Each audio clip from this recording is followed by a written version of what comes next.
Uma característica fundamental dos marcadores RAPD é o fato deles se comportarem como marcadores dominantes, justamente pois, como nós não temos o conhecimento da sequência onde esses primers arbitrários, os escolhidos pelos pesquisadores para amplificar os fragmentos RAPD, né, irão se anelar, então nós não temos, por exemplo, como distinguir variantes alélicas.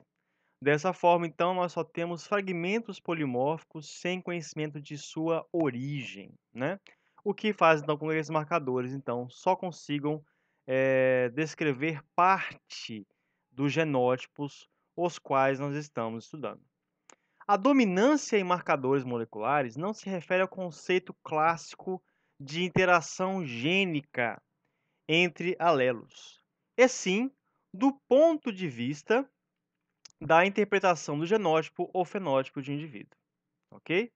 Como nós falamos, no caso, só uma parte dos variantes, né, que o objetivo da uso dos marcadores é realmente analisar todas as variações, o máximo possível de variações genéticas, né, em indivíduos e em populações. E no caso aqui com os marcadores RPD, nós só conseguimos verificar uma parte, né, menos ainda do que nós podemos ver, por exemplo, usando o RFLP. Ao se observar uma banda RPD no gel, não é possível determinar precisamente se aquele segmento se originou a partir de uma ou duas cópias da sequência amplificada, pois um alelo dominante ele pode então esconder, né? Ele pode realmente sobrepor a, a banda de um alelo que seja recessivo, né?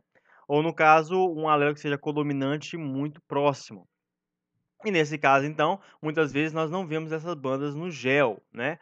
E isso, no caso, é outro problema, né? Além da questão de nós não sabemos a origem, muitos alelos sobrepõem alelos, alelos dominantes podem sobrepor alelos recessivos quando nós analisamos o perfil forético dos fragmentos associados a esses alelos.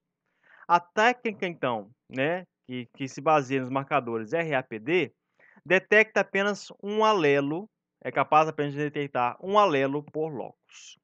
Existe uma pequena possibilidade de simplificar marcadores codominantes, mas pequena realmente, dependendo do tipo de primer que é utilizado, né?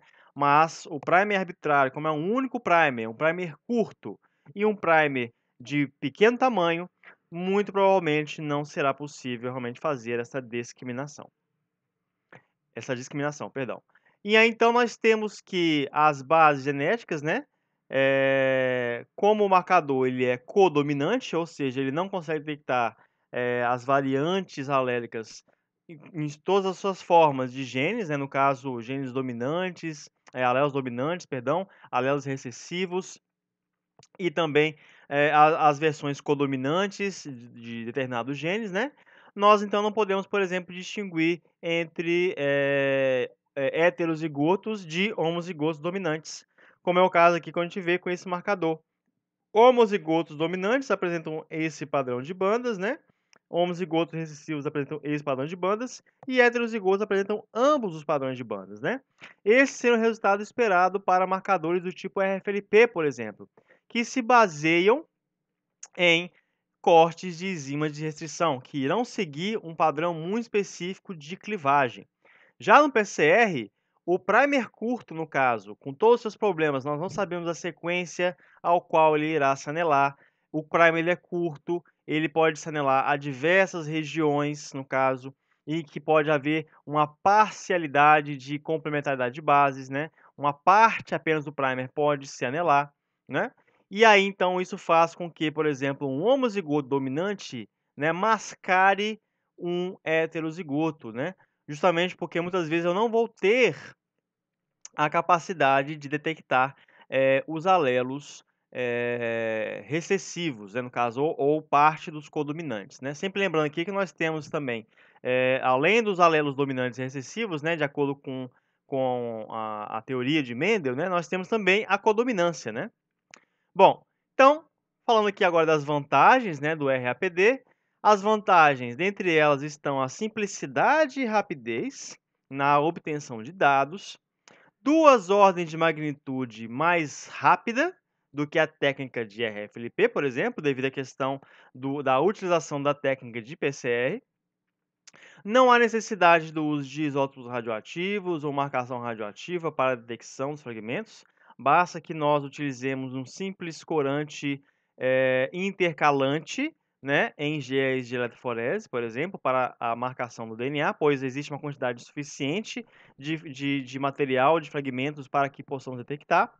A quantidade mínima de DNA necessária para análise genotípica de um indivíduo, no caso, né, ela é muito menor do que a requerida, por exemplo, para o RFLP, né? E aí, então, fazendo com que realmente seja muito mais fácil detectar, né? O material inicial, ele é muito mais fácil de ser obtido. Permite também gerar uma grande quantidade de polimorfismo de segmentos de DNA, ok?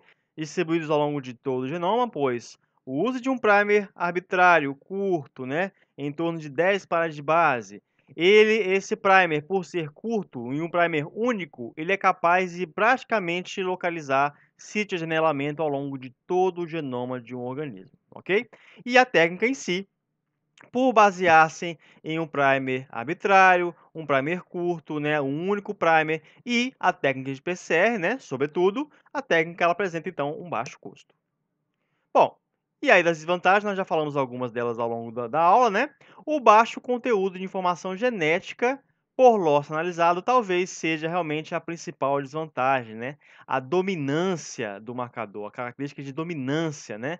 De falta de discriminação entre variantes alélicas.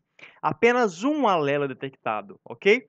Sendo que genótipos tais como, né, os heterozigotos não podem ser diretamente discriminados, justamente pela sobreposição dos fragmentos contendo alelos dominantes sobre, no caso, alelos recessivos, né? O que faz, por exemplo, com que eu não consiga diferenciar, então, a presença de ambos ao mesmo tempo.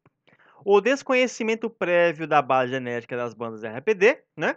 Nós não sabemos onde, né, no caso, os primers irão anelar, pois são primers de sequência curta, no caso, e nós não temos o conhecimento da sequência a princípio, né? Imaginem na época os pesquisadores, eles não tinham conhecimento de sequência de praticamente nenhum genoma.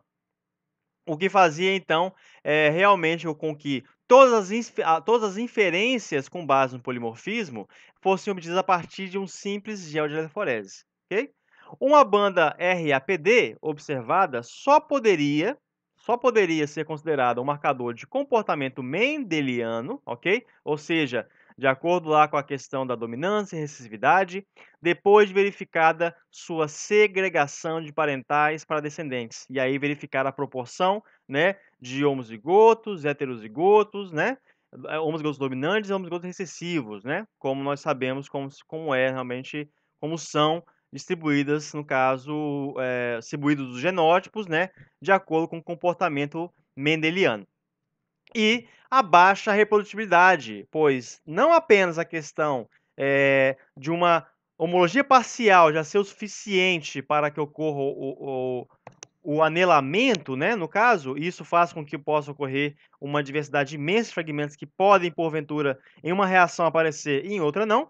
Variações de temperatura podem afetar esse tipo de interação parcial e também variações nas condições, né, da reação, a concentração de reagentes, a concentração da polimerase, a presença de material contaminante, né, que está associada à própria técnica do PCR, né? O PCR é uma técnica muito suscetível a falsos positivos, justamente pela questão da homologia parcial, muitas vezes ser aceitada pela polimerase, né? Basta que ocorra uma disponibilidade por um tempo razoável de uma extremidade Tzinha OH para que a polimerase, então, possa promover a replicação, ok? Dentre as aplicações, então, nós temos que obtenção de impressões digitais, né, ou fingerprints, genômicas de indivíduos, variedades e populações, análise da estrutura e diversidade genética em populações naturais, ok? Populações naturais, populações de melhoramento e bancos de germoplasma, ok? No caso de plantas. Estabelecimento de relações filogenéticas entre diferentes espécies. Construção de mapas genéticos de alta cobertura e uma localização de genes de interesse econômico.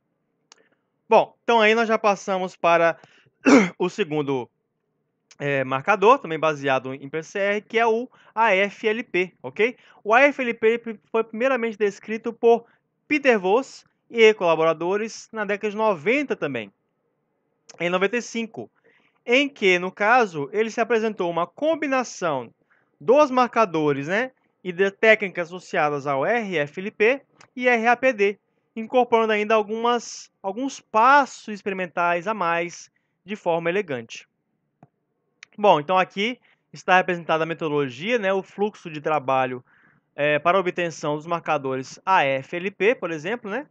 Nós temos aí que, no caso, o DNA genômico, ele pode ser então clivado por enzimas de restrição, uma enzima de corte frequente e uma enzima de corte raro, ok?